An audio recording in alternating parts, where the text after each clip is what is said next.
Hi all, good evening. It's me Adi here and കഴിഞ്ഞ ക്ലാസ്സിൽ ഇതിപ്പോൾ നമുക്ക് എച്ച് ടി എം എല്ലിലെ സെക്കൻഡ് ക്ലാസ് ആണ് അല്ലേ, രണ്ടാമത്തെ ക്ലാസ് ആണ്. നമ്മൾ ഫസ്റ്റ് ക്ലാസ്സിൽ എന്തെല്ലാം കഴിഞ്ഞ ക്ലാസ്സിൽ ഒരുപാട് കാര്യങ്ങൾ ഡിസ്കസ് ചെയ്തു. എന്താണ് എച്ച് ടി എം എൽ, എന്താണ് H T M L document, several H T M L ടാഗ്സുകൾ, എലമെന്റ്സുകൾ നമ്മൾ പരിചയപ്പെട്ടു അല്ലേ. അങ്ങനെ ഒത്തിരി കാര്യങ്ങൾ നമ്മൾ പരിചയപ്പെട്ടു. എന്തെല്ലാം ഫസ്റ്റ് നമ്മൾ ജസ്റ്റ് ഒന്ന് റിവൈസ് ചെയ്ത് നോക്കണം നിങ്ങൾ എന്തായാലും. എന്താണ് ഫസ്റ്റ് കാര്യം, എന്താണ് നമ്മൾ എച്ച് ടി എം എൽ എന്താണെന്ന് പറഞ്ഞു. എച്ച് ടി എം എൽ എന്ന് പറയുന്ന കേസിൽ hyper text H T M L stands for what, എന്താണ് H T M L, H T M എല്ലിന്റെ ഫുൾ ഫോം എന്താണ്, അതായത് ഹൈപ്പർ ടെക്സ്റ്റ് മാർക്കപ്പ് ലാംഗ്വേജ് അല്ലേ. അപ്പോൾ അത് പറഞ്ഞു വന്നപ്പോൾ നമ്മൾ എന്തിന്റെ കാര്യം ഡിസ്കസ് ചെയ്തു? ഹൈപ്പർ ടെക്സ്റ്റ് എന്താ ഡിസ്കസ് ചെയ്തു, ഹൈപ്പർ ലിങ്ക് എന്താ ഡിസ്കസ് ചെയ്തു, മാർക്കപ്പ് ലാംഗ്വേജ് ഡിസ്കസ് ചെയ്തു അല്ലേ. അത് മാത്രമല്ല സെവറൽ ടാഗ്സുകൾ, എച്ച് ടി എം എല്ലിൻ്റെ സെവറൽ ടാഗ്സുകൾ നമ്മൾ പരിചയപ്പെട്ടു. എങ്ങനെ ഒരു H T M L document നമ്മൾ ക്രിയേറ്റ് ചെയ്യാം, ഒരു basic H T M L web page നമ്മൾ കഴിഞ്ഞ ക്ലാസ്സിൽ എന്ത് ചെയ്തു, എവിടെയാണ് പറഞ്ഞ് നിർത്തി വെച്ചത്, ക്ലാസ് ഡിസ്കസ് ചെയ്ത് നിർത്തി വെച്ചത് എവിടെയാണ്, ഒരു H T M simple basic web page എങ്ങനെ ക്രിയേറ്റ് ചെയ്യാം, അത് ക്രിയേറ്റ് ചെയ്ത് വെച്ചിട്ടാണ് നമ്മൾ നിർത്തിപ്പോയത് അല്ലേ. എങ്ങനെയാണ് സിമ്പിൾ വെബ്സൈറ്റ് അല്ലെങ്കിൽ സിമ്പിൾ ബേസിക് വെബ് പേജ് എങ്ങനെ ക്രിയേറ്റ് ചെയ്യാം എന്നുള്ളത് നമ്മൾ പറഞ്ഞു അല്ലേ. അതിൽ എന്താണൊരു simple H T M L document, അതെന്താന്ന് പറഞ്ഞു അല്ലേ. ആ കാര്യം അതാണ് നമ്മൾ കഴിഞ്ഞ ക്ലാസ്സിൽ ചെയ്തു വെച്ചത് അല്ലേ. അതായത് നമ്മൾ മൾട്ടിപ്പിൾ ടാഗ്സുകൾ, സെവറൽ ടാഗ്സുകൾ എന്ന് പറയുമ്പോൾ എന്താ doctorate H T M L, H T M L head, title, body, H1 മുതൽ H6 വരെ ഹെഡിങ്ങിൻ്റെ ഹെഡിങ് ടാഗ്സിൻ്റെ സീരീസ്, അതുപോലെ പി ടാഗ്, ഇത്തരം കാര്യങ്ങൾ നമ്മൾ എന്ത് ചെയ്തു കഴിഞ്ഞ ക്ലാസ്സിൽ ഡിസ്കസ് ചെയ്തു. അത് വെച്ചിട്ട് നമ്മളൊരു വെബ് പേജ്, ഒരു basic H T M L web page അല്ലെങ്കിൽ H T M L document നമ്മൾ ക്രിയേറ്റ് ചെയ്തു അല്ലേ. നമ്മൾ എന്താണ് ഒരു വെബ് പേജ് കോഡ് ചെയ്ത് ക്രിയേറ്റ് ചെയ്തു അല്ലേ. അപ്പോൾ അവിടെയാണ് നമ്മൾ നിർത്തിയത്. ഇനി അത് മാത്രമല്ല, അതിന് കൂടെ നമ്മൾ വേറൊരു കാര്യം കൂടി പറഞ്ഞിട്ടുണ്ടായിരുന്നു. എന്തായിരുന്നു? എഡിറ്റേഴ്സിൻ്റെ കാര്യം. എന്താണ് എഡിറ്റേഴ്സ്? നമ്മൾ എച്ച് ടി എം എല്ലിൽ ഡോക്യുമെന്റ് ക്രിയേറ്റ് ചെയ്യാൻ അല്ലെങ്കിൽ H T M L code എഴുതാൻ നമുക്ക് യൂസ് ചെയ്യുന്ന ഒരു എഡിറ്റേഴ്സ് അല്ലെങ്കിൽ ഒരു എഡിറ്റർ വേണം അല്ലേ. എഡിറ്ററിൻ്റെ ഹെൽപ്പോട് കൂടിയാണ് നമ്മൾ ചെയ്യുക. അത് പറഞ്ഞല്ലോ അല്ലേ കഴിഞ്ഞ ക്ലാസ്സിൽ. എന്തൊക്കെയാണ്? ഫസ്റ്റ് ബേസിക് ആയിട്ട് നമ്മൾ യൂസ് ചെയ്യുന്നത് നോട്ട് പാഡ് ഉണ്ട്. സെക്കൻഡ് നമ്മൾ എന്ത് ചെയ്യുന്നുണ്ട്, ഓൺലൈൻ കമ്പൈലർ ഉണ്ട് അല്ലെങ്കിൽ ഓൺലൈൻ എഡിറ്റേഴ്സ് ഉണ്ട്. W3 സ്കൂൾ പ്രോഗ്രാമിംഗ് പോലെ അവർ പ്രൊവൈഡ് ചെയ്യുന്ന ഓൺലൈൻ എഡിറ്റേഴ്സ് ഉണ്ട്. അത് ത്രൂ നമുക്ക് എന്ത് ചെയ്യാം, കാര്യങ്ങളെല്ലാം പ്രാക്ടീസ് ചെയ്യാം, എച്ച് കോഡും കാര്യങ്ങളെല്ലാം പ്രാക്ടീസ് ചെയ്യാം. മാത്രമല്ല മൂന്നാമത്തെ കേസാണ് എന്ത് പറയുന്നത്, പ്രൊഫഷണൽസും കാര്യങ്ങളൊക്കെ യൂസ് ചെയ്യുന്ന IDE എന്ന് പറയുന്ന സംഭവം. ഇത് വെച്ചിട്ടാണ് നമുക്ക് നമുക്ക് ഇന്ന് ക്ലാസ്സുകൾ മുന്നോട്ട് പോകാനുള്ളത്. അപ്പോൾ അതിനെക്കൊണ്ട് നമ്മൾ എന്ത് ചെയ്യണം, ബേസിക്കലി ഫസ്റ്റ് നമ്മൾ എന്ത് ചെയ്യണം, നമ്മൾ എല്ലാവരുടെയും PC അല്ലെങ്കിൽ നമ്മുടെ സിസ്റ്റത്തിൽ എന്ത് ചെയ്യണം, ഒരു IDE സെറ്റപ്പ് ചെയ്തിട്ടുണ്ടാവണം. കാരണം നമ്മൾ ആ രീതിയിലോട്ടാണ് ഇന്നിപ്പോൾ ക്ലാസ്സുകളെല്ലാം പഠിച്ച് പോകേണ്ടതുള്ളത്. അപ്പോൾ അതിനെക്കൊണ്ട് നമ്മൾ നോട്ട് പാഡിലോ അല്ലെങ്കിൽ ജസ്റ്റ് ഓൺലൈൻ കമ്പൈലറിലോ ചെയ്ത് പോകുന്നതുകൊണ്ട് വലിയ മെച്ചമൊന്നുമില്ല. കാരണം നമ്മൾ പ്രൊഫഷണൽ ഇൻ്റർഫേസ് തന്നെ പരിചയപ്പെട്ട് പോവുക ഇപ്പം തന്നെ. അപ്പോൾ അതിനെക്കൊണ്ട് നമുക്ക് ഫസ്റ്റ് എന്ത് ചെയ്യാം, ഒരു IDE സെലക്ട് ചെയ്യാം. ഫസ്റ്റിൽ സാധാരണ കോമൺലി യൂസ് ചെയ്യുന്ന രണ്ട് എക്സാമ്പിൾസ് ഞാൻ പറഞ്ഞു. എക്ലിപ്സും വിഷ്വൽ സ്റ്റുഡിയോ അല്ലെങ്കിൽ VS കോഡൊക്കെ നമ്മളൊന്നും കോമൺലി യൂസ് ചെയ്യുന്നുണ്ട് എന്നുള്ളത്. ഏറ്റവും ജനറലായിട്ട് യൂസ് ചെയ്യുന്നത് VS കോഡാണ്. അതുകൊണ്ട് നമുക്ക് എന്ത് ചെയ്യാം, ഫസ്റ്റ് VS കോഡ് സെറ്റപ്പ് ചെയ്യാം. അപ്പോൾ VS കോഡ് സെറ്റപ്പ് ചെയ്യാൻ വേണ്ടിയിട്ടുള്ള ജസ്റ്റ് ഒരു ഓവർവ്യൂ ഞാൻ ജസ്റ്റ് ഒന്ന് ഫാസ്റ്റായിട്ട് പറഞ്ഞു പോകുന്നുണ്ട്. എന്ത് ചെയ്യാം, ഫസ്റ്റ് നമ്മൾ ക്രോം ഒന്ന് ഓപ്പൺ ചെയ്യാം. ക്രോം ഓപ്പൺ ചെയ്തിട്ട് അതിൽ എന്ത് ചെയ്യാം, how to setup just search ചെയ്യാം. യൂസ് ചെയ്യാം ഹൗ ടു സെറ്റപ്പ് വിൻഡോസ് അല്ലെങ്കിൽ ജസ്റ്റ് PC എന്ന് പറഞ്ഞിട്ട് സെർച്ച് ചെയ്യാം. താഴോട്ട് വരിക. താഴോട്ട് വരുന്ന സമയത്ത് ഇവിടെ കാണാം അല്ല, how to install Visual Studio Code on Windows എന്ന് പറഞ്ഞിട്ട് കാണുന്നില്ലേ. ഈ ഒരു ലിങ്കിൽ ഗീക്ക് പ്രോജക്റ്റിൻ്റെ ലിങ്കാണ്. ആ ലിങ്കിൽ ക്ലിക്ക് ചെയ്യാം. ക്ലിക്ക് ചെയ്തിട്ടുണ്ടെങ്കിൽ നമുക്ക് ഫസ്റ്റ് എന്ത് വരും, how to install Visual Studio Code on Windows എന്ന് പറഞ്ഞിട്ടൊരു ഹെഡിങ് വരും, ടൈറ്റിൽ വരും. താഴത്ത് സ്ക്രോൾ ചെയ്തിട്ടുണ്ടെങ്കിൽ അതിൻ്റെ step by step instructions fully detailed ആയിട്ട്, ഒരു കൺഫ്യൂഷൻസ് വരാനും അവിടെ ചാൻസ് ഇല്ല. അത്രയ്ക്ക് പെർഫെക്റ്റ് ആയിട്ട് അടിപൊളിയായിട്ട് നമുക്ക് എന്ത് ചെയ്യാം, ഇതിൽ നോക്കിയിട്ട് വേറെ ഒരു ഡോക്യുമെൻറ്റിൻ്റെ ഹെൽപ്പ് ഇല്ലാണ്ട് തന്നെ നമുക്ക് എന്ത് ചെയ്യാൻ പറ്റും, നമ്മളുടെ സിസ്റ്റത്തിൽ VS കോഡ് സെറ്റപ്പ് ചെയ്യാൻ പറ്റും. ഇത് ജസ്റ്റ് ഒന്ന് റീഡ് ചെയ്യുക, അതിൻ്റെ സ്റ്റെപ്പ് ബൈ സ്റ്റെപ്പ് ഇൻസ്ട്രക്ഷൻസ് പക്ക അതുപോലെ തന്നെ നമ്മൾ എന്ത് ചെയ്യുക, ഫോളോ അപ്പ് ചെയ്ത് പോവുക. അത്രമാത്രം നമ്മൾ ചെയ്യേണ്ടതുള്ളൂ. അതോടെ എന്ത് ചെയ്യും, നമ്മുടെ സിസ്റ്റത്തിൽ എന്ത് ചെയ്യും, VS കോഡ് സെറ്റപ്പ് ചെയ്യും. പിന്നെ നമുക്ക് എഡിറ്ററായി, പിന്നെ അതിൽ ഫയൽസ് ക്രിയേറ്റ് ചെയ്തിട്ട് നമുക്ക് HTML ഡോക്യുമെന്റ്സ് ക്രിയേറ്റ് ചെയ്ത് പോവുക എന്നുള്ളതാണ് ബാക്കിയുള്ള കാര്യം. അപ്പോൾ ഫസ്റ്റിൽ എന്ത് ചെയ്യണം, നമുക്ക് എന്ത് ചെയ്യാം, step 2 install Visual Studio Code on Windows. വിൻഡോസിലാണോ മാക്കാണോ യൂസ് ചെയ്യുന്നത് എന്നുള്ളത് നോക്കണം. അതിനനുസരിച്ച് വിൻഡോസിലാണെന്നുണ്ടെങ്കിൽ ഇവിടെ ഉണ്ട്, അല്ലാന്നുണ്ടെങ്കിൽ മാക്കിലാണെന്നുണ്ടെങ്കിൽ താഴെ പറയുന്നുണ്ടാവും. ജസ്റ്റ് മിനിറ്റ്,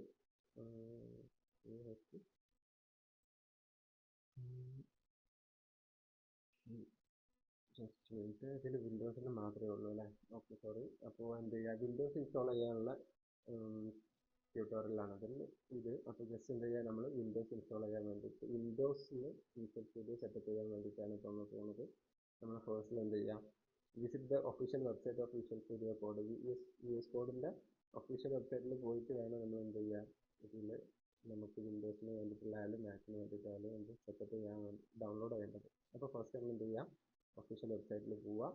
ആ ലിങ്കിൽ ക്ലിക്ക് ചെയ്താൽ മതി, ഡയറക്റ്റ്ലി അവിടെ വരും. അതായത് നമ്മൾ ഹൈപ്പർ ലിങ്കിന് ഒരു എക്സാമ്പിൾ പറഞ്ഞത് അല്ലേ, ഹൈപ്പർ ലിങ്കും ഈ പറഞ്ഞ ഒഫീഷ്യൽ വെബ്സൈറ്റിൽ നിന്നുള്ള ടെക്സ്റ്റിനെ ഹൈപ്പർ ടെക്സ്റ്റ് എന്ന് പറയും. വേറൊരു കോണ്ടന്റ് ഈ ഒരു പേജിനെ ഈ ഒരു പേജിലോട്ട് കണക്ട് ചെയ്യുന്ന ഈ ഒരു എലമെന്റ് നമുക്ക് എന്ത് പറയാം, ഹൈപ്പർ ലിങ്ക് എന്ന് പറയാം. ഞാൻ ഈ ജസ്റ്റ് റിയൽ എക്സാമ്പിൾ പെട്ടെന്ന് മൈൻഡിൽ വന്നപ്പോൾ ഒന്ന് ഓർമ്മിപ്പിച്ചതാണ്, വേറെ ഒന്നുമല്ല. അപ്പോൾ നമുക്ക് എന്ത് ചെയ്യാം, ഇവിടെ വന്നിട്ട് ഇതിലിവിടെ കാണിക്കുന്നുണ്ട് എന്താണ്, ബ്രൗസറിലേക്ക് ഗൂഗിൾ ക്രോം അവിടെ ഓപ്പൺ ചെയ്തിട്ട് എന്ത് ചെയ്യുക, സ്റ്റുഡിയോ കോഡിൽ വന്നിട്ട് ഡയറക്റ്റ് ഡൗൺലോഡ് ലിങ്ക് ക്ലിക്ക് ചെയ്യുക. ക്ലിക്ക് ചെയ്യുമ്പോൾ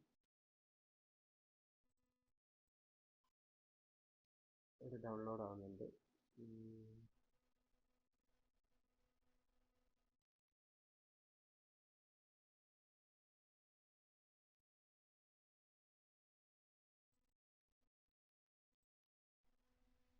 സോറി, ഡയറക്റ്റ്ലി ഡൗൺലോഡിൽ ക്ലിക്ക് ചെയ്യേണ്ട. എവിടെ വരിക, നമുക്ക് റൈറ്റ് ടാബില്ലേ ഇവിടെ വരിക, റൈറ്റ് ടോപ്പ് കോർണറിൽ നമുക്ക് എന്തൊരു ഡൗൺലോഡിൻ്റെ ബട്ടൺ ഉണ്ട്, ഇതിൽ ക്ലിക്ക് ചെയ്യുക. അതിൽ ക്ലിക്ക് ചെയ്യുമ്പോൾ നമുക്ക് എന്ത് ചെയ്യും, ഇവർ കാണിച്ച് തന്നിട്ടുള്ള പോലെ തന്നെ ഒരു പേജ് ഇവിടെ നമുക്ക് ഡിസ്പ്ലേ ആവുന്നുണ്ടാവും. ഒരു സ്ക്രീൻഷോട്ട് എടുത്തിട്ട് കാണിച്ചു തന്നിട്ടില്ല, അതിൽ എന്തില്ല, വിൻഡോസ് 10, 11, വിൻഡോസ് 10, 11 എന്നൊക്കെ പറഞ്ഞിട്ട് അതിൽ നമുക്ക് എന്ത് ചെയ്യാൻ വേണ്ടി, വിൻഡോസ് 10, 11 ആണെന്നുണ്ടെങ്കിൽ ഇത് ഇൻസ്റ്റാൾ ചെയ്യാം. ജസ്റ്റ് അതിൽ ക്ലിക്ക് ചെയ്യാം. അതിൽ ക്ലിക്ക് ചെയ്യുമ്പോൾ അത് ഓട്ടോമാറ്റിക് ഡൗൺലോഡ് ആവുന്നുണ്ട്. പിന്നെന്താണ് നെക്സ്റ്റ് സ്റ്റെപ്പ്, എന്താണ്, ഡൗൺലോഡ് ഫോർ ദ വിൻഡോസ് എന്നുള്ളത് ഡൗൺലോഡ് ചെയ്യാം. When the download finishes, the Visual Studio Code appear in the download folder. എവിടെയാണ് നമുക്ക് ഡൗൺലോഡ് ഫോൾഡറിൽ വരിക, ഇവിടെ പീസിൽ വന്നിട്ട് ഡൗൺലോഡ്സിൻ്റെ ഫോൾഡറിൽ വന്നിട്ടുണ്ടെങ്കിൽ നമുക്ക് ഇവിടെ കാണാൻ കഴിയുന്നത് വിഷ്വൽ സ്റ്റുഡിയോ VS കോഡ് എന്ന് പറഞ്ഞിട്ട് സെറ്റപ്പ് ചെയ്യാനുള്ള ഫയൽ കാണാൻ ഇൻസ്റ്റാൾ ആയിട്ട്. ഇതെന്ത് ചെയ്യുക, ക്ലിക്ക് ചെയ്തിട്ട് ഓപ്പൺ ചെയ്യുക, റൺ അടിക്കുക.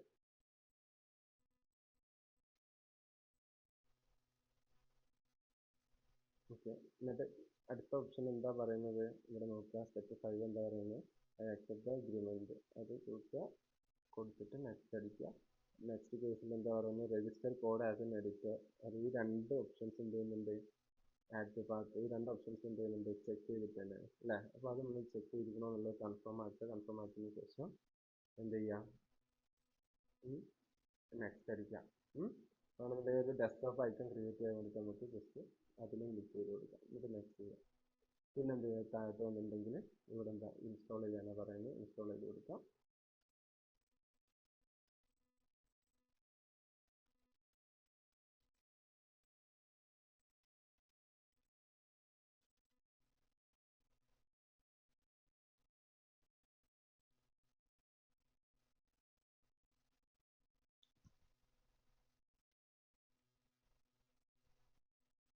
ഓക്കെ, അപ്പോൾ എന്തായിട്ടുണ്ട്, ഇത് ഇൻസ്റ്റാൾ ആയിട്ടുണ്ട്. കുറച്ച് നേരം ചിലപ്പോൾ ഇത് വന്നിട്ടൊന്ന് ഇൻസ്റ്റാൾ ഒന്ന് മേബി ഒന്ന് വെയിറ്റ് ചെയ്യേണ്ടി വരും. അതിനനുസരിച്ച് എന്ത് ചെയ്യും, കംപ്ലീറ്റ് ആയി കഴിഞ്ഞിട്ടുണ്ടെങ്കിൽ നമുക്ക് എന്താ ഇതുപോലത്തെ ഒരു വിൻഡോ വരും. അതിനുശേഷം എന്താ ചെയ്യേണ്ടതെന്ന് വെച്ചിട്ടുണ്ടെങ്കിൽ ഡയറക്റ്റ് അത് ഇവിടെ കൊടുത്തിട്ടുണ്ട്, ലോഞ്ച് വിഷ്വൽ സ്റ്റുഡിയോ കോഡ്. അത് ലോഞ്ച് ചെയ്യാൻ വേണ്ടിയിട്ട് പറയാൻ, അത് സെറ്റപ്പിന് ശേഷം ഓട്ടോമാറ്റിക് ഇൻസ്റ്റാൾ ആവും, അതിന് വേണ്ടിയിട്ടാണ്. അപ്പോൾ എന്താണ്, നമുക്ക് ജസ്റ്റ് ഇതിൽ ഡോക്യുമെന്റിൽ കാണിക്കുന്ന പോലെ തന്നെ ജസ്റ്റ് ഫിനിഷ് അടിച്ചു കൊടുക്കുക. അത്രയേ ഉള്ളൂ. അപ്പോൾ എന്ത് ചെയ്യും, വിഷ്വൽ സ്റ്റുഡിയോ ഓപ്പൺ ആകും, ഡയറക്റ്റ്ലി ഓപ്പൺ ആകും. വേറെ ഒരു കൺഫ്യൂഷൻസും ഇല്ല. ഡയറക്റ്റ്ലി നമുക്ക് എന്ത് ചെയ്യാൻ പറ്റും, ആ ഡോക്യുമെന്റ്സ് വായിച്ചിട്ട് അതിനനുസരിച്ച് അതിൽ കാണിച്ചിട്ടുള്ള പ്രൊസീജിയേഴ്സ് അല്ലെങ്കിൽ പ്രോസസ്സ് കംപ്ലീറ്റ് അതേ രീതിയിൽ നമ്മൾ ഫോളോ അപ്പ് ചെയ്ത് പോയാൽ മാത്രം നമുക്ക് ഒരു കൺഫ്യൂഷൻസും വരാനില്ല. ഓക്കെ, അപ്പോൾ നമ്മൾക്ക് എന്തായി, HTML നമ്മുടെ സിസ്റ്റത്തിൽ PC സെറ്റപ്പ് ആയിട്ടുണ്ട്. പിന്നെ ഓക്കെ, അപ്പോൾ മേ ബി ഇതുപോലുള്ളൊരു വിൻഡോ ആയിരിക്കുമല്ലോ നിങ്ങൾക്ക് അവിടെ നിങ്ങളുടെ സിസ്റ്റത്തിൽ വന്നിട്ടുണ്ടാവുക. ജസ്റ്റ് നമ്മുടെ ഡോക്യുമെന്റിൽ കാണാം, ഇതുപോലൊരു വിൻഡോ ആയിരിക്കും വന്നിട്ടുണ്ടാവുക. അപ്പോൾ നമ്മൾ എന്ത് ചെയ്യുക, ജസ്റ്റ് ഇവിടെ വന്നിട്ട് ന്യൂ ഫയൽ ഓപ്പൺ ചെയ്തിട്ട് ഒരു HTML intro എന്ന് പറഞ്ഞിട്ട് എന്ത് ചെയ്യുക, ഫയൽ ക്രിയേറ്റ് ചെയ്യുക. ഫയൽ ക്രിയേറ്റ് ചെയ്യുക. ജസ്റ്റ് വണ്ണിന് വെച്ച് .html എന്ത് ഫോർമാറ്റിൽ എക്സ്റ്റൻഷൻ കൊടുക്കുമ്പോൾ ശ്രദ്ധിക്കണം, .html എന്നുള്ള എക്സ്റ്റൻഷനിലായിരിക്കണം നമ്മൾ HTML ഫയൽസുകൾ ഉണ്ടാവുക. അപ്പോൾ ആ രീതിയിൽ നമ്മൾ എന്ത് ചെയ്യുക, ക്രിയേറ്റ് ചെയ്യുക. ഓക്കെ, ഫയൽസ് ക്രിയേറ്റ് ചെയ്യാം. ഏത് ഫോൾഡറിലാണ് വേണ്ടത് എന്നുള്ളത് നമ്മൾ തീരുമാനിക്കുക. ഞാൻ ജസ്റ്റ് എന്ത് ചെയ്യുന്നുണ്ട്, ഡോക്യുമെന്റിന്റെ അവിടെ നിന്നിട്ട് ലോക്കൽ ഡിസ്ക് സിയിൽ കൊണ്ടുവന്നിട്ട് ഇവിടെ ഒരു ഫോൾഡർ HTML ട്യൂട്ടോറിയൽ എന്ന് പറഞ്ഞിട്ട് ഒരു ഫോൾഡർ ക്രിയേറ്റ് ചെയ്തിട്ട് അതിൽ ചെയ്യുന്നുണ്ട്. ഓക്കെ, ഇതിൽ ജസ്റ്റ് ഓപ്പൺ ചെയ്യുക. ഇത് ഓപ്പൺ ചെയ്തിട്ട് അതിൽ ക്രിയേറ്റ് ഫയൽ അടിക്കുക. അപ്പോൾ എന്ത് ചെയ്തു, നമുക്ക് ഇത് HTML tutor1.html എന്ന് പറഞ്ഞിട്ട് ഒരു HTML പേജ് അല്ലെങ്കിൽ ഒരു ഡോക്യുമെന്റ് ജസ്റ്റ് ക്രിയേറ്റ് ആയിട്ടുണ്ട്. ഓക്കെ, ക്ലിയർ അല്ലേ? അപ്പോൾ ഇനി ഇപ്പോൾ ക്ലിയർ, ഇനിയിപ്പോൾ ജസ്റ്റ് ഒരു ആ ഫയൽ നമുക്ക് റാൻഡംലി, ഇനി ഞാനിത് ജസ്റ്റ് ഒന്ന് ക്ലോസ് ചെയ്യാണ്, ഇതെല്ലാം ക്ലോസ് ചെയ്യാണ്. ഇത് ക്ലോസ് ചെയ്ത്, ഇതൊന്നും ഇനി ആവശ്യമില്ല, ജസ്റ്റ് ക്ലോസ് ചെയ്ത് എന്ത് ചെയ്തു, താഴെ വന്നിട്ട് വിഷ്വൽ സ്റ്റുഡിയോ കോഡ് ഞാൻ ഡെസ്ക്ടോപ്പിൽ നിന്ന് ഫൈൻഡ് ചെയ്തെടുത്ത് ഓപ്പൺ ചെയ്യുന്ന സമയത്ത് മേ ബി വേറെ ഏതെങ്കിലും പേജസ് ആയിരിക്കും ഓപ്പൺ ആവുന്നുണ്ടാവുക. മേ ബി നമ്മൾ ആവശ്യമുള്ള പേജസ് ആവില്ല. അപ്പോൾ എന്ത് ചെയ്യുക, ഫയലിൽ വന്നിട്ട് എന്ത് ചെയ്യുക, ഓപ്പൺ ഫയൽ എടുക്കുക. ഫയൽ എടുത്തിട്ട് എന്ത് ചെയ്യുക, ലോക്കൽ ഡിസ്ക് ഡിയിൽ വന്നിട്ട് എവിടെയാണ് നമ്മൾ ഫയൽ സേവ് ചെയ്ത് വെച്ചിട്ടുള്ളത് അവിടെ പോയിട്ട് അത് ഫൈൻഡ് ചെയ്തിട്ട് പേജ് ഓപ്പൺ ചെയ്യാം. ഓക്കെ അടിച്ചു കൊടുക്കുക. അത്രേ ചെയ്യേണ്ടതുള്ളൂ. ഓക്കെ, അപ്പോൾ ആ രീതിയിൽ എന്ത് ചെയ്യുക, ഫൈൻഡ് ചെയ്ത് വെക്കുക. എന്നിട്ട് നമുക്ക് എന്ത് ചെയ്യണം, ജസ്റ്റ് കഴിഞ്ഞ ക്ലാസ്സിൽ നമ്മൾ ചെയ്ത് വെച്ച സംഭവങ്ങളില്ലേ, HTML ഫുള്ള് ഇവിടെ നമ്മൾ ടൈപ്പ് ചെയ്ത് കൊടുത്തു. അതിലെന്ത് ചെയ്യും, ജസ്റ്റ് ഒരു H1 ടാഗ് ജസ്റ്റ് ക്രിയേറ്റ് ചെയ്യാൻ നമുക്ക്. H1 എന്താണ്, ഹലോ വേൾഡ്.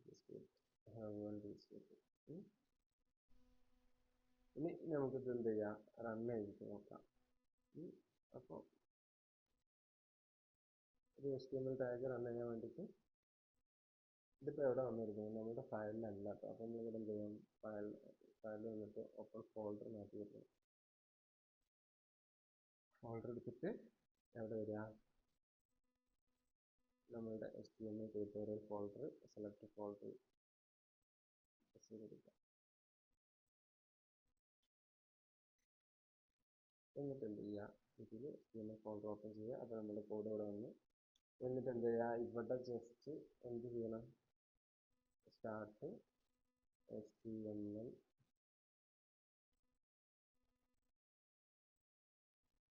tutor1.html എന്ന് പറഞ്ഞിട്ട് ക്രിയേറ്റ് ചെയ്തു. അപ്പോൾ എന്ത് ചെയ്തു, ആ പേജ് നമ്മൾ ക്രിയേറ്റ് ചെയ്ത ഒരു സിമ്പിൾ HTML ഡോക്യുമെന്റ് ആണല്ലോ ഇത്. കഴിഞ്ഞ ക്ലാസ്സിൽ അതല്ലേ നമ്മൾ പറഞ്ഞത്, ഇത്രയും ടാഗ്സും എലമെന്റ്സും നമ്മൾ കഴിഞ്ഞ ക്ലാസ്സിൽ പരിചയപ്പെട്ടില്ലേ. ഇപ്പോൾ ഇതിലും നമ്മൾ എന്ത് ചെയ്യുന്നുണ്ടാവും, ഒരു രണ്ട് എലമെന്റ്സുകൾ അല്ലെങ്കിൽ രണ്ട് ടാഗ്സ് എന്ത് ചെയ്യുന്നുണ്ടാവും, ഇതായിട്ട് കാണുന്നുണ്ടാവും അല്ലേ. കഴിഞ്ഞ ക്ലാസ്സിൽ ഇല്ലാത്തത് അത് ഇപ്പോൾ മൈൻഡ് ചെയ്യണ്ട, ഞാൻ പറഞ്ഞു തരാം. ജസ്റ്റ് ഞാനത് കമന്റ് ചെയ്യുന്നുണ്ട്. കമന്റ് ചെയ്യാൻ മീൻസ് എന്താണ്, ആ കോഡ് റീഡ് ആവാതിരിക്കാൻ വേണ്ടിയിട്ട്. ഇപ്പം നമ്മൾ എന്ത് ചെയ്യുക, ഈ H1 എന്ന് പറഞ്ഞ ടാഗ് നമുക്ക് റീഡ് ആവാതിരിക്കണമെന്നുണ്ടെങ്കിൽ കീബോർഡിൽ കൺട്രോൾ വെച്ച് പിടിച്ചിട്ട് ക്വസ്റ്റ്യൻ മാർക്കിൻ്റെ ബട്ടൺ ഇല്ലേ, ആ ബട്ടൺ കൂടി ഞെക്കി ചെയ്യുന്നുണ്ടെങ്കിൽ എന്ത് ചെയ്യും, ആ കോഡ് ഓഫ് ലൈൻ എന്താവും, കമന്റ് ആവും. പിന്നെ ഈ കമന്റ് ചെയ്യാന്ന് പറഞ്ഞിട്ടുണ്ടെങ്കിൽ പിന്നെ ആ കോഡ് റീഡ് ആവില്ല.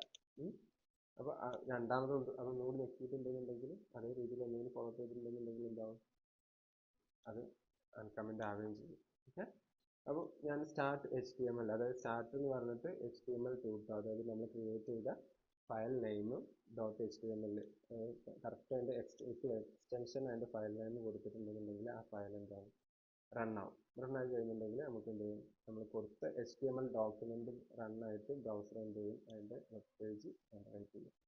ഇപ്പോൾ നമ്മൾ ഇന്നലെ ഓൺലൈനിൽ കണ്ടതിനേക്കാളും കുറച്ചുകൂടി ക്ലാരിറ്റി വരുന്നുണ്ടാവും, കാരണം ഒരു ബ്രൗസറിലാണ് ഇപ്പം ഒരു വെബ് പേജ്, ആ വെബ് പേജിൻ്റെ URL ആണ് ഈ കാണുന്നത്. അപ്പോൾ ആ രീതിയിൽ നമ്മൾ web page Amazon web page ഒക്കെ ഓപ്പൺ ചെയ്യുന്ന പോലെ തന്നെ ഒരു ബ്രൗസറിൽ നമുക്ക് എന്ത് ഓപ്പൺ ചെയ്ത് തന്നെ നമ്മൾ സ്വന്തമായിട്ട് കോഡ് എഴുതി വെച്ചിട്ടുള്ള HTML ഡോക്യുമെന്റ് റീഡ് ചെയ്തിട്ട് ഒരു വെബ് പേജ് ഓപ്പൺ ചെയ്ത് തന്നെ. ഇതാണ് ഞാൻ പറഞ്ഞ ഏറ്റവും ബേസിക് ആയിട്ടുള്ള ഒരു HTML ഡോക്യുമെന്റ് ആണ് ഇത്.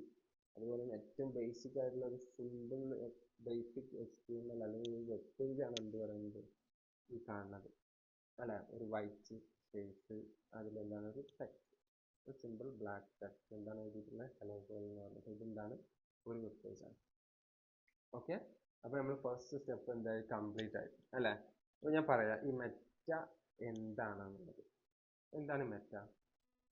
Meta means data of data എന്നൊക്കെ പറയും. മെറ്റ ഡാറ്റ എന്ന് പറയുന്നത് ഡാറ്റ ഓഫ് ഡാറ്റ, അതായത് നമുക്കിപ്പം ഒരു ഫയൽ എന്ന് പറയുന്നത് അല്ലെങ്കിൽ എന്തെങ്കിലും ഒരു ഡാറ്റ എന്ന് പറഞ്ഞിട്ടുണ്ടെങ്കിൽ എന്താണ്, എന്തെങ്കിലും ഒരു വസ്തു, എന്താണ് പറയാം, നമ്മളിപ്പോൾ ഇതിൽ കൊടുക്കുന്ന H1 ആണെന്നുണ്ടെങ്കിൽ ഇതിൽ കൊടുക്കുന്ന ഓരോ എലമെന്റ്സുകളും ഓരോ ഡാറ്റകളാണ്. അപ്പോൾ നമ്മൾ ഇതിൽ ഇൻഫോം ചെയ്യുന്ന ഹലോ വേൾഡ് എന്ന് പറയുന്നത് എന്താണ്, ഒരു ഡാറ്റയാണ്. അപ്പോൾ ഈ ഒരു ഫയൽ ഒരു HTML ഡോക്യുമെന്റ് അല്ലേ, ഈ ഒരു HTML ഡോക്യുമെന്റ് എന്താണ്, അതൊരു ഡാറ്റയാണ്.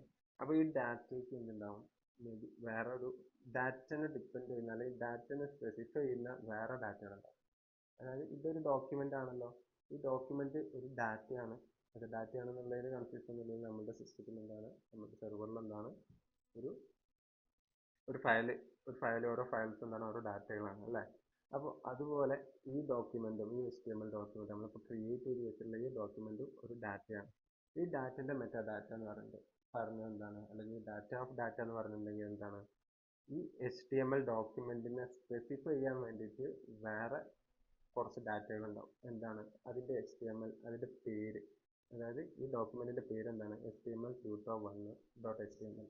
അതെന്താണ് അതിൻ്റെ പേര്, അതായത് ഈ ഫയൽ നെയിം എന്താണ്, ഡാറ്റ ഓഫ് ഡാറ്റയാണ്, അതായത് ഈ ഡോക്യുമെന്റിന്റെ ഡാറ്റയാണ്, അതായത് അതിൻ്റെ മെറ്റാ ഡാറ്റ എന്ന് പറയും.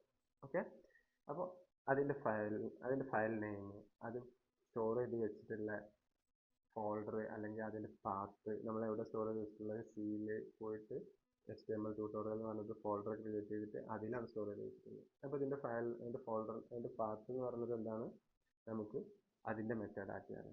അത് ഞാൻ അപ്ഡേറ്റ് ചെയ്തിട്ടുള്ള ഡേറ്റ്, അല്ലെങ്കിൽ ഞാനത് ആ ഫയൽ ക്രിയേറ്റ് ചെയ്ത ഡേറ്റ്, ഇത്തരം ഡാറ്റകളൊക്കെ എന്താണ് മെറ്റാ ഡാറ്റ എന്ന് പറയും. ഏറ്റവും സിംപ്ലി മെറ്റാ ഡാറ്റ എന്ന് പറഞ്ഞിട്ടുണ്ടെങ്കിൽ അതാണ്.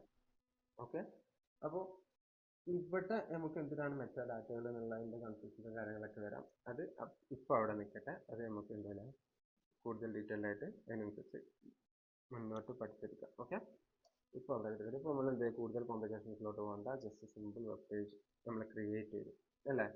ഇനി നമ്മൾ എന്ത് ചെയ്തു, ഇതിൽ ജസ്റ്റ് ഒരു കീ ടാഗ് കൂടി ക്രിയേറ്റ് ചെയ്തു. അപ്പോൾ അതെന്ത് ചെയ്തു, ഒരു ലോറമിക്സ് എന്ന് പറഞ്ഞിട്ടൊരു ടെക്സ്റ്റ് ഇട്ടിട്ട് ഹലോ ഒരു ടെക്സ്റ്റ് കൊടുത്തു. ഈ ഒരു ടെക്സ്റ്റ് നമ്മൾ ഇതിൽ കൊടുത്തത് എവിടെ വരണം, നമുക്ക് നമ്മളുടെ വെബ് പേജിൽ വരണ്ടേ, വന്നിട്ടുണ്ടോ ചെക്ക് ചെയ്ത് നോക്കാം, റീഫ്രഷ് ചെയ്ത് നോക്കാം. റീഫ്രഷ് ചെയ്തപ്പോൾ എന്ത് ചെയ്തു, ഡാറ്റ വന്നു. നമ്മൾ എന്ത് ചെയ്യണം, ഇതിലുള്ള ഫയൽസുകൾ ഓരോന്ന് സേവ് ചെയ്തിട്ട് ഇവിടെ വന്നിട്ട് പേജ് റീഫ്രഷ് ചെയ്യാണ്ട് നമുക്കൊരു ഡാറ്റയും ഇതിൽ വരില്ല. ജസ്റ്റ് ഒന്നുകൂടി കാണിച്ചു തരാം. ഇനിയിപ്പോൾ ഒരു H2, H6, H5 കൊടുക്കാം അല്ലേ, അല്ലെങ്കിൽ H3 കൊടുത്ത് എന്നിട്ട് എന്ത് ചെയ്യും, അതിൽ ഹലോ കൊടുത്തു. ഇപ്പം എന്ത് ചെയ്തു, ഞാൻ ഫയൽ ക്രിയേറ്റ് ചെയ്ത് ഇവിടെ വന്നിട്ടുണ്ടെങ്കിൽ പേജിൽ കാണുന്നില്ല ഇല്ലേ, അങ്ങനെ ഒരു എലമെന്റ് വന്നില്ലല്ലോ. ഈ H3 എന്ന് പറഞ്ഞ എലമെന്റ് ഇപ്പോൾ അതിലില്ലല്ലോ. അപ്പോൾ ജസ്റ്റ് ഒന്ന് സേവ് ചെയ്യുക, Ctrl+S അടിച്ചിട്ട് സേവ് ചെയ്യുക. സേവ് അടിച്ചിട്ട് ഇവിടെ വന്ന് നോക്കിയിട്ടുണ്ടെങ്കിൽ അപ്പോഴും ഇല്ല. പിന്നെ എന്ത് ചെയ്യണം, നമ്മൾ ജസ്റ്റ് റീഫ്രഷ് ചെയ്യണം. റീഫ്രഷ് ചെയ്ത് കഴിഞ്ഞിട്ടുണ്ടെങ്കിൽ ഈ പേജിൽ എന്ത് ചെയ്യുള്ളൂ, ആ എലമെന്റ് ലോഡായിട്ട് വരുള്ളൂ. അപ്പോൾ അതൊരു പ്രശ്നമാണ്. നമ്മൾ എന്ത് ചെയ്യണം, അതിന് വേണ്ടിയിട്ട് ജസ്റ്റ് ഒരു ലൈവ് സെർവർ ഡൗൺലോഡ് ചെയ്യണം. ലൈവ് സെർവർ ഡൗൺലോഡ് ചെയ്യണമെന്നുണ്ടെങ്കിൽ ലൈവ് സെർവർ ഉണ്ടെന്നുണ്ടെങ്കിൽ നമ്മൾ വരുത്തുന്ന അപ്ഡേഷൻസ് അല്ലെങ്കിൽ ആ ചേഞ്ചസ് ആ സേവ് ചെയ്യുന്നതിനനുസരിച്ച് കറസ്പോണ്ടൻ്റ് ആയിട്ട് നമ്മുടെ ബ്രൗസറിൽ ആ ചേഞ്ചസ് ഓട്ടോമാറ്റിക്കലി അപ്ഡേറ്റഡ് ആവും. മനസ്സിലായോ? അതായത് ഇപ്പോൾ ഓട്ടോമാറ്റിക്കലി അപ്ഡേഷൻസ് എടുക്കുന്നില്ല. അപ്പോൾ അത് എടുക്കാൻ വേണ്ടിയിട്ട് നമ്മൾ എന്ത് സെറ്റ് ചെയ്യണം? ലൈവ് സെർവർ ആക്കിയിട്ട് സെറ്റപ്പ് ചെയ്യണം. അതിനെന്ത് ചെയ്യുക? ഇവിടെ വന്നിട്ട് എന്ത് ചെയ്യുക? ജസ്റ്റ് എക്സ്റ്റൻഷനിൽ വരിക. നമ്മൾ VS കോഡിൽ എന്ത് ചെയ്യണം? എക്സ്റ്റൻഷൻ ഇൻസ്റ്റാൾ ചെയ്യേണ്ടതായിട്ടുണ്ട്. ഇവിടെ വന്നിട്ട് ജസ്റ്റ് ലൈവ് സെർവർ എന്ന് പറഞ്ഞിട്ട് സെർച്ച് ചെയ്യുക. ലൈവ് സെർവർ ഇവിടെ എനിക്ക് ഞാൻ മുമ്പ് സെർച്ച് ചെയ്ത് വെച്ചതിനെ കൊണ്ട് അങ്ങനെ സജഷനിൽ വരുന്നതാണ്. അത് ഞാൻ നോക്കണ്ട. ജസ്റ്റ് എന്ത് ചെയ്യുക? ലൈവ് സെർവർ എന്ന് പറഞ്ഞിട്ട് സെർച്ച് ചെയ്യുക. ഇവിടെ കണ്ടില്ലേ? ഇത് ഓപ്പൺ ചെയ്യുക. ഫസ്റ്റ് വരുന്നതിന് ഓപ്പൺ ചെയ്യുക. ഓപ്പൺ ചെയ്തിട്ടുണ്ടെങ്കിൽ ഇവിടെ ഇൻസ്റ്റാൾ ആയിട്ട് നിങ്ങൾക്ക് കാണിക്കുന്നുണ്ടാവുക. ഇവിടെ എൻ്റെ ഓൾറെഡി ഇൻസ്റ്റാൾഡ് ആയതിനെ കൊണ്ടാണ് നമുക്ക് എന്ത് വരുന്നത്? അൺഇൻസ്റ്റാൾ എന്ന് പറഞ്ഞിട്ട് കാണിക്കുന്നത്. അപ്പോൾ അതെന്ത് ചെയ്യുക? ഇൻസ്റ്റാൾ ആക്കി കൊടുക്കുക. ഓക്കെ, അത് ഇൻസ്റ്റാൾ ചെയ്ത് കൊടുക്കുക. അത് ഇൻസ്റ്റാൾ ചെയ്ത് കൊടുത്തിട്ടുണ്ടെങ്കിൽ നമ്മുടെ ലൈവ് സെർവർ ഓൺ ആവും. പിന്നെ നമുക്ക് കാര്യമായിട്ട് എന്താ പറയുക, ജസ്റ്റ് ഒപ്പം ഇവിടെ ക്ലിക്ക് ചെയ്തതിന് ശേഷം ഇൻസ്റ്റാൾ ചെയ്ത് കഴിഞ്ഞതിന് ശേഷം എന്ത് ചെയ്യുക? ഇവിടെ വന്നിട്ട് ഇതിൽ നമ്മുടെ ഡോക്യുമെൻറ്റിൽ മൗസിൽ റൈറ്റ് ക്ലിക്ക് ചെയ്തിട്ട് ഓപ്പൺ വിത്ത് ലൈവ് സെർവർ എന്ന് പറഞ്ഞിട്ട് ഓപ്ഷൻ കണ്ടില്ലേ? അത് ക്ലിക്ക് ചെയ്യുക. അത് ക്ലിക്ക് ചെയ്യുമ്പോൾ ഡയറക്റ്റ്ലി നമുക്ക് പേജ് ഇവിടെ വരും. ഇനി നമ്മൾ എന്താ ചേഞ്ചസ് വരുന്നത് നോക്കാം. ഒരു ജസ്റ്റ് ഒരു കീ ടാഗും കൂടി നമ്മൾ ആഡ് ചെയ്യാം, അല്ലെങ്കിൽ H6 ആഡ് ചെയ്യാം. H6 ഹലോ ആഡ് ചെയ്തിട്ട് ജസ്റ്റ് കൺട്രോൾ എടുത്ത് സേവ് ചെയ്ത് ഇവിടെ വന്ന് നോക്കുകയാണെന്നുണ്ടെങ്കിൽ കണ്ടോ ഓട്ടോമാറ്റിക് അതിൻ്റെ അപ്ഡേഷൻസ് എടുത്ത് കണ്ടോ? നമ്മൾ റീഫ്രഷ് ചെയ്യേണ്ട ആവശ്യം വന്നില്ല. റീഫ്രഷ് ചെയ്യേണ്ട ആവശ്യം വന്നില്ല എന്ന് മാത്രമല്ല, മേബി ഇത് നമ്മൾ ഓരോ പ്രാവശ്യം ടെർമിനൽ ഫില്ല് ചെയ്തിട്ട് രണ്ടാമത് എടുക്കേണ്ടി വരും. മേബി മേബി ചിലപ്പോൾ നിങ്ങൾക്ക് അങ്ങനെ അനുഭവപ്പെട്ടേക്കാം. അങ്ങനെയാണെന്നുണ്ടെങ്കിൽ എന്ത് ചെയ്യുക? ലൈവ് സെർവർ പോർട്ടിൽ ഇൻസ്റ്റാൾ ചെയ്തിട്ട് ചെയ്തിട്ടുണ്ടെങ്കിൽ ആ പ്രശ്നം സോൾവ് ആയി കിട്ടും. അപ്പോൾ ഇതാണ് എന്താണ് ഇതിൽ എന്തെല്ലാം അപ്ഡേഷൻസ് നമ്മൾ വരുത്തുന്നോ H6 നമ്മൾ എന്ത് ചെയ്തു? കുറച്ചും കൂടി ടാബ്സുകൾ ക്രിയേറ്റ് ചെയ്തു, എലമെൻസുകൾ ക്രിയേറ്റ് ചെയ്തു, സേവ് ചെയ്തു. ഇവിടെ വന്നിട്ടുണ്ടെങ്കിൽ ഓട്ടോമാറ്റിക് എന്തായി?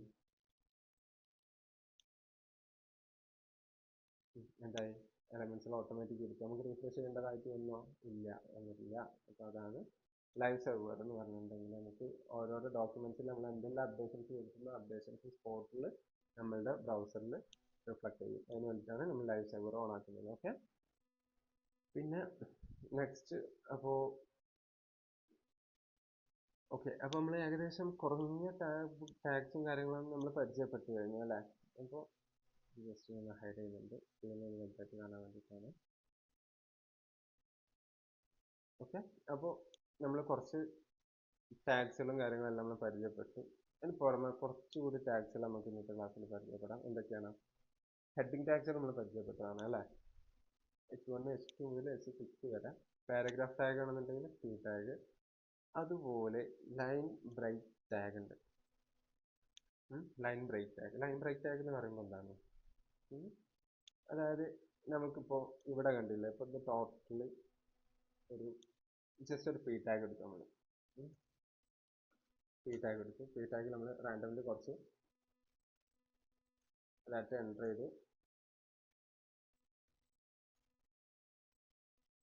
കുറച്ച് ഡാറ്റകൾ എൻ്റർ ചെയ്തു. ഈ ഒരു ഡാറ്റ നമുക്ക് എന്ത് ചെയ്യും? സേവ് ചെയ്ത് നമ്മൾ ബ്രൗസറിൽ വന്ന് നോക്കിയിട്ടുണ്ടെങ്കിൽ ഇവിടെ വന്നിട്ടുണ്ടല്ലോ അല്ലേ? കൺഫ്യൂഷൻ ഒന്നുമില്ലല്ലോ, ഡാറ്റ ഇവിടെ വന്നിട്ടുണ്ട് അല്ലേ? നമ്മൾ ടൈപ്പ് ചെയ്ത് ഡാറ്റ അപ്ഡേറ്റ് ചെയ്ത ഡാറ്റ ഇതിൽ വന്നിട്ടുണ്ട്. ഇനി പോട്ടെ, നമ്മൾ കുറച്ച് സ്പേസസ് അധികം ഇവിടെ കുറച്ച് സ്പേസ് ഉണ്ടായിരുന്നു അല്ലേ? ഇവിടെ കുറച്ചും കൂടി സ്പേസ് നമുക്ക് വേണം. അപ്പോൾ ഈ ഒരു സ്പേസ് ഒരു ഭംഗിക്ക് വേണ്ടിയിട്ട് നമ്മൾ എന്ത് ചെയ്തു? ജസ്റ്റ് ഇതുപോലെ സ്പേസ് ഇട്ടിട്ട് കൊടുത്തു നോക്കാം. അത് സേവ് ചെയ്തു. എന്നിട്ട് നമ്മൾ ഇവിടെ വരികയാണ്. ഇവിടെ വന്നിട്ട് എന്തെങ്കിലും ചേഞ്ച് വന്നോ? ആ സ്പേസസ് ഇവിടെ കാണുന്നില്ല അല്ലേ? നമ്മൾ ഇവിടെ സ്പേസ് ഇട്ടുണ്ടായിരുന്നു, ഇവിടെ സ്പേസ് ഇട്ടുണ്ടായിരുന്നു, കുറച്ചധികം സ്പേസ് ഇട്ടുണ്ടായിരുന്നു. പക്ഷെ ഒറ്റ സ്പേസ്, സിംഗിൾ സ്പേസ് മാത്രമേ അവിടെ എടുത്തിട്ടുള്ളൂ അല്ലേ? കൺഫ്യൂഷൻ ഒന്നും സംശയമില്ലല്ലോ. അതായത് നമ്മൾ ഇവിടെ എന്ത് ചെയ്തു? കുറേ സ്പേസ് ഇട്ട് കൊടുത്തു. നമുക്ക് ഇവിടെ അങ്ങനെ സ്പേസിൻ്റെ അല്ലെങ്കിൽ ഭംഗിക്ക് വേണ്ടിയിട്ട് നമ്മൾ അങ്ങനെ ചെയ്തതാണ്. നമുക്ക് ആവശ്യമാണ്. നമ്മൾ മേബി പോയം ഒക്കെ എഴുതുകയാണെന്നുണ്ടെങ്കിൽ ആ രീതിയിൽ മേബി ആവശ്യമില്ല, നമുക്ക് കുറച്ച് സ്പേസ് ഇടേണ്ടി വരും അല്ലേ? അപ്പോൾ ആ സ്പേസ് ഇടേണ്ട ആവശ്യമായിട്ട് നമ്മൾ എന്ത് ചെയ്തു, ഇവിടെ സ്പേസ് ഇട്ട് കൊടുത്തു എന്ന് കരുതിയിട്ട് നമുക്ക് ഇവിടെ എന്ത് ചെയ്യുന്നില്ല, ബ്രൗസർ ആ സ്പേസ് എടുക്കുന്നില്ല, അത് കളഞ്ഞിട്ടാണ് എന്ത് ചെയ്യുന്നത്, ഷോ ചെയ്തിരിക്കുന്നത് അല്ലേ. അപ്പോൾ ഇവിടെ ജസ്റ്റ് റീഫ്രഷ് ചെയ്ത് നോക്കാം. എത്ര റീഫ്രഷ് ചെയ്താലും കാര്യമില്ല, അത് വരില്ല. അപ്പോൾ വരാൻ വേണ്ടിയിട്ട് എന്ത് ചെയ്യണം? അത് മാത്രമല്ല, ഇവിടുന്ന് ജസ്റ്റ് അപ്പോൾ എന്താ ഈ ഇതിൽ ഡാറ്റകൾ അങ്ങനെ എടുക്കുന്നില്ല, അല്ലെ സ്പേസസ് എന്താ വേസ്റ്റഡ്, എന്താ പറയുക, കൂടുതലായിട്ട് വരുന്ന അഡീഷണൽ ആയിട്ട് വരുന്ന സ്പേസസ് ഒക്കെ എന്ത് ചെയ്യും, ബ്രൗസർ കട്ട് ഓഫ് ചെയ്തിട്ട് നമുക്ക് എന്ത് ചെയ്തുള്ളൂ, ഷോ ചെയ്തിട്ടുള്ളൂ. അപ്പോൾ നമുക്കൊരു പോയിന്റ്സ് ഒക്കെ വരുന്ന രീതി കണ്ടിട്ടില്ലേ. എന്നിട്ട് ഇത് കഴിഞ്ഞതിന് ശേഷം ഇവിടുന്ന് താഴോട്ട് വരേണ്ടി വരും അല്ലേ, അത് കഴിഞ്ഞ ശേഷം ഇവിടെ താഴോട്ട് വരേണ്ടി വരും. അത് ഇങ്ങനെയൊക്കെ ആയിരിക്കും നമ്മൾ പോയിന്റ്സ് എഴുതുന്നുണ്ടാവുക. അപ്പോൾ ഈ ഒരു രീതിയിൽ നമുക്ക് ഡാറ്റകൾ ഡിസ്പ്ലേ ആവണം. അപ്പോൾ അതിന് വേണ്ടിയിട്ട് നമുക്ക് എന്ത് ചെയ്യാം, ജസ്റ്റ് ഇതേപോലെ എൻ്റർ ചെയ്തിട്ട് താഴോട്ട് കൊണ്ടുവന്ന് വെച്ചിട്ട് എന്ത് ചെയ്ത് ബ്രൗസറിൽ നോക്കുകയാണ്, എന്തെങ്കിലും മാറ്റം ഉണ്ടോ? ഒരു മാറ്റമില്ല. അവിടെ എന്ത് ചെയ്തു, ആ സ്പേസസ്, ആ ബ്ലാങ്ക് സ്പേസസ്, നമ്മൾ വൈറ്റ് സ്പേസ് നമ്മൾ എടുത്തത് ഇട്ട് കൊടുത്തത് എന്ത് ചെയ്തു, ഓട്ടോമാറ്റിക് കട്ട് ഓഫ് ആയി പോയി. അതെന്ത് ചെയ്യില്ല, ബ്രൗസർ എടുക്കൂല. മനസ്സിലായോ? അപ്പോൾ അത് എടുക്കണം, നമുക്ക് എടുക്കേണ്ട ആവശ്യം വരില്ലേ. അപ്പോൾ നമ്മൾ എന്ത് ചെയ്യും, അവിടെയാണ് നമ്മൾ എന്ത് ചെയ്യുക, ഫ്രീ ടാഗ് എന്ന് പറഞ്ഞിട്ട് ടാഗ് ഉണ്ട്. ഈ ടാഗിൽ എന്ത് ചെയ്താലും ഈ ഡാറ്റ നമ്മൾ ഇതേപോലെ തന്നെ കോപ്പി പേസ്റ്റ് ചെയ്തിട്ട് ഇവിടെ പേസ്റ്റ് ചെയ്യും, കോപ്പി പേസ്റ്റ് ചെയ്തു. ഇനി നമ്മൾ ജസ്റ്റ് ഒന്ന് സേവ് ചെയ്തിട്ട് ജസ്റ്റ് ഒന്ന് ഇവിടെ ഒന്ന് നോക്കിയാലോ. അല്ല, നമ്മൾ എങ്ങനെയാണോ എത്രത്തോളം സ്പേസ് കൊടുത്തോ ആ സ്പേസ് എല്ലാം എടുത്തിട്ടുണ്ട്, എത്രത്തോളം എൻ്റർ അടിച്ചിട്ട് ലൈൻ ബ്രേക്ക് കൊടുത്തോ അത്രയൊക്കെ എടുത്തിട്ടുണ്ട് അല്ലേ. അത് കൊടുത്ത അതേപോലെ തന്നെ നമുക്ക് എന്ത് വന്നിട്ടുണ്ട്, ഡാറ്റ ഡിസ്പ്ലേ ആയിട്ട് വന്നിട്ടുണ്ട്. അല്ല, കൺഫ്യൂഷൻ ഇല്ലല്ലോ. അതിനാണ് നമുക്ക് എന്ത് പറയാം, ഈ പോയിന്റ്സും കാര്യങ്ങളൊക്കെ നമുക്ക് നമ്മുടെ വെബ്പേജിൽ ഇൻക്ലൂഡ് ആയിട്ട് ചെയ്യണമെന്നുണ്ടെങ്കിൽ നമുക്ക് എന്ത് യൂസ് ചെയ്യാം, ഫ്രീ ടാഗ് യൂസ് ചെയ്യാം. Okay, free tag. അത് ഇതാണ് ഓരോ എലമെന്റ്സുകളാണ് അല്ലേ. അപ്പം നെക്സ്റ്റ് ആയിട്ട് നമുക്ക് എന്ത് വരുന്നുണ്ട്, ഇനി ഈ പി ടാഗിൽ തന്നെ നമുക്ക് ഇവിടെ ലൈൻ ബ്രേക്ക് കൊടുക്കാൻ കരുതാം. ഇവിടെ പി ടാഗിന് ഇവിടെ നമുക്ക് എഫും ക്യാൻഡി അടക്കം നമുക്ക് എന്ത് ചെയ്യണം, ഒരു ലൈൻ ബ്രേക്ക് കൊടുക്കണമെന്ന് കരുതാം. ഇതിനിടയ്ക്ക് ഈ ലൈൻ ബ്രേക്ക് കൊടുക്കാൻ വേണ്ടി നമുക്ക് എന്ത് ചെയ്യാം, ഇവിടെ ജസ്റ്റ് പി ടാഗിൽ നമുക്ക് അങ്ങനെ എടുക്കൂല കേട്ടോ. അതായത് പി ടാഗിൽ ഈ എന്തെടുക്കൂല, വൈറ്റ് സ്പേസസും കാര്യങ്ങളും ആവശ്യമില്ലാതെ വരുന്ന വൈറ്റ് സ്പേസസും കാര്യങ്ങളും അവോയ്ഡ് ചെയ്തിട്ട് ബ്രൗസർ ഷോ ചെയ്യിപ്പിക്കുള്ളൂ. ഫ്രീ ടാഗിലൂടെ കൊടുത്തു കഴിഞ്ഞെങ്കിൽ നമുക്ക് എന്ത് ചെയ്യുള്ളൂ, അത്തരം ആ രീതിയിൽ ഡാറ്റകൾ വിസിബിൾ ആവുള്ളൂ. അപ്പോൾ ഇവിടെ നമുക്ക് പി ടാഗിനുള്ളിൽ നമുക്ക് അങ്ങനെ ഒരു ലൈൻ ബ്രേക്ക് എന്തെങ്കിലും കൊടുക്കണമെന്നുണ്ടെങ്കിൽ എന്ത് ചെയ്യുക, അതിനാണ് BR ടാഗ്. BR എന്ന് പറഞ്ഞിട്ടൊരു ടാഗ് ഉണ്ട്. ഈ ടാഗിൻ്റെ പ്രത്യേകത എന്താ, നമുക്കൊരു എലമെന്റ് അല്ലെങ്കിൽ ഒരു ടാഗ്, HTML എലമെന്റ് അല്ലെങ്കിൽ HTML ടാഗ് എന്ന് പറഞ്ഞിട്ടുണ്ടെങ്കിൽ ഇവിടെയൊക്കെ നോക്കിയാൽ മനസ്സിലാവും. ബോഡി ടാഗ് ഉണ്ട്, ഹെഡ് ടാഗ് ഉണ്ട്, H1 ഉണ്ട്, ടൈറ്റിൽ ഉണ്ട്, H3 ഉണ്ട്, P ഉണ്ട്, H6 ഉണ്ട്, H4 ഉണ്ട്. ഒത്തിരി ടാഗ്സ് നമ്മൾ ഇപ്പം തന്നെ പരിചയപ്പെട്ടു അല്ലേ. അപ്പോൾ ഇതിൻ്റെയൊക്കെ പ്രത്യേകത എന്താണ്, നമുക്കൊരു ഓപ്പണിംഗ് ടാഗ് ഉണ്ട്, ഒരു കോണ്ടന്റ് ഉണ്ട് അല്ലേ, ഇത്രയും ഒരു കോണ്ടന്റ് ഉണ്ട്, ഒരു ക്ലോസിംഗ് ടാഗ് ഉണ്ട്. അപ്പോൾ നമുക്ക് എന്തൊക്കെയുണ്ട്, നമുക്ക് ഒരു എലമെന്റിന്റെ സ്പെഷ്യാലിറ്റി ആണ് പറയുന്നത്, HTML എലമെന്റിന്റെ പ്രത്യേകതയാണ്, ഫീച്ചറാണ് പറയുന്നത്. ഒരു ഓപ്പണിംഗ് ടാഗ് ഉണ്ടാവും, കുറച്ച് കോണ്ടന്റ് ഉണ്ടാവും, ഒരു ക്ലോസിംഗ് ടാഗ് ഉണ്ടാവും. അത് കംപ്ലീറ്റിലാണ് നമുക്കൊരു എലമെന്റ് എന്ന് പറയാം. പക്ഷെ നമുക്ക് ഇങ്ങനെ ക്ലോസിംഗ് ടാഗും കോണ്ടന്റും ഇല്ലാത്ത എലമെന്റ്സുകൾ HTML ഉണ്ട്. അങ്ങനെയുള്ള എലമെന്റ്സ് നമുക്ക് എന്ത് പറയാം, എംപ്റ്റി എലമെന്റ് എന്ന് പറയാം. എംപ്റ്റി എലമെന്റ്, എന്താണ്, എംപ്റ്റി എലമെന്റ് എന്ന് പറയാം. ഓക്കെ, സംശയമില്ല, എംപ്റ്റി എലമെന്റ് എന്ന് പറയാം. അപ്പോൾ ഈ ഒരു എലമെന്റ്സിനെ നമുക്ക് എന്ത് ചെയ്യാം, അതായത് ക്ലോസിംഗ് ടാഗും ഇല്ല, കോണ്ടന്റും ഇല്ല, ജസ്റ്റ് ഒരു ഓപ്പണിംഗ് ടാഗ് മാത്രമേ ഉള്ളൂ. ഇതിനാണ് നമുക്ക് എംപ്റ്റി എലമെന്റ് എന്ന് പറയാം. അപ്പോൾ ഇവിടെ നമ്മൾ BR ടാഗ് കൊടുത്തു അല്ലേ. BR ടാഗ് കൊടുത്തിട്ടുണ്ടെങ്കിൽ സേവ് ചെയ്തിട്ട് നമ്മളിവിടെ വന്നിട്ടുണ്ടെങ്കിൽ കാണാം, ആ എഫിൻ്റെയും ക്യാൻ്റെ ഇടയ്ക്ക് സ്പേസ് ഒരു ലൈൻ ബ്രേക്ക് എടുക്കും. അപ്പോൾ ഒരു ലൈൻ ബ്രേക്ക് എടുക്കാൻ വേണ്ടിയിട്ടാണ് നമ്മൾ എന്ത് യൂസ് ചെയ്യുന്നത്, BR ടാഗ് യൂസ് ചെയ്യുന്നത്.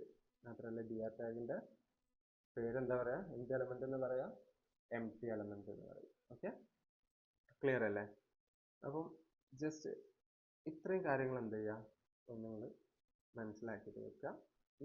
നമ്മളിപ്പോൾ സെറ്റപ്പും കാര്യങ്ങളെല്ലാം VS Codeൻ്റെ സെറ്റപ്പും കാര്യങ്ങളും ഐഡിയും കാര്യങ്ങളെല്ലാം ഡിസ്കസ് ചെയ്ത് ഈ കാര്യങ്ങളൊന്ന് ക്ലിയർ ആക്കുക. ബാക്കി എന്ത് ചെയ്യുക, നമുക്ക് നെക്സ്റ്റ് ക്ലാസ്സിലോട്ട് സ്റ്റാർട്ട് ചെയ്യാം. ഓക്കെ. Thank you.